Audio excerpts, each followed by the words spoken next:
welcome to another episode of Getting Through It with me, Kayleigh. This week I'm going to be talking about finding, creating, making private, quiet space while sharing space with other people. I've mentioned in previous videos that it's really important to have a quiet and confidential space when you're doing things like your online classes or attending a meeting, and especially when you're accessing support such as counseling, peer support, your learning skills, or talking with a student success advisor or faculty member. Sometimes it's hard to find that space for ourselves though when we're living with other people, whether that's family or roommates. There's lots of benefits to sharing spaces, and there's some challenges too. For me, the challenge comes with sharing space with a child who doesn't fully understand what's happening. So why am I right here, but I can't be right there all the time? Or why he's not going to school anymore, but I'm still working? And doesn't really have much of a concept of time.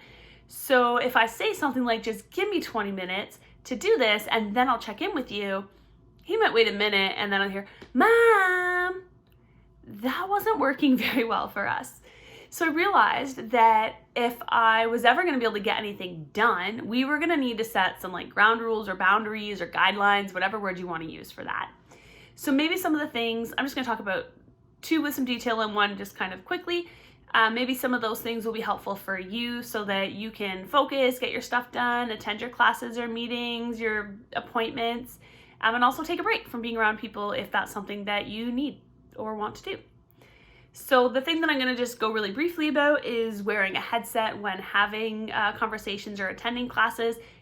Really helps me focus, and it helps to cut out some of the other noises. So the other thing that I am surprised it took me a while to figure out is just closing a door.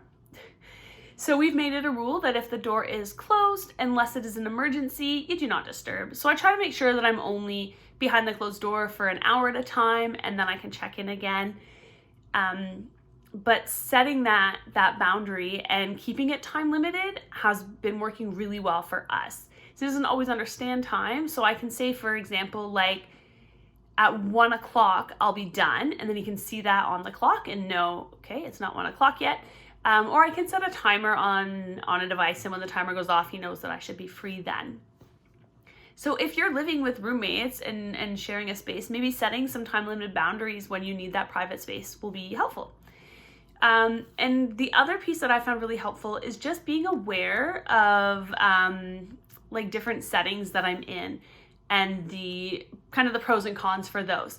So it might seem like a great idea to go outside because you can get away from everybody, but pay attention to the surroundings first. Is it windy? Is there traffic? Is there lots of noise around? Are there other people around? Can you see your screen okay? So it might work well if you're watching videos or just trying to take a break from everybody, and it might not work as well for a one-to-one conversation. So keep those things in mind. If you have a vehicle and you want to sit in there while having a one-to-one conversation, that might be an option if you can't find a quiet private space inside. And sometimes it's helpful just to let us know if you're in the car, if you're outside, if there's people around you and you're accessing support. That's great for us to know sometimes. I was actually really surprised that it took me a while to start figuring out what was going to work for us. It was trial and error.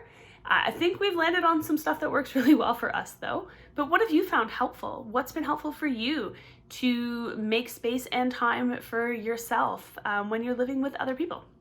Let me know, and I'll look forward to talking again soon. Bye everyone.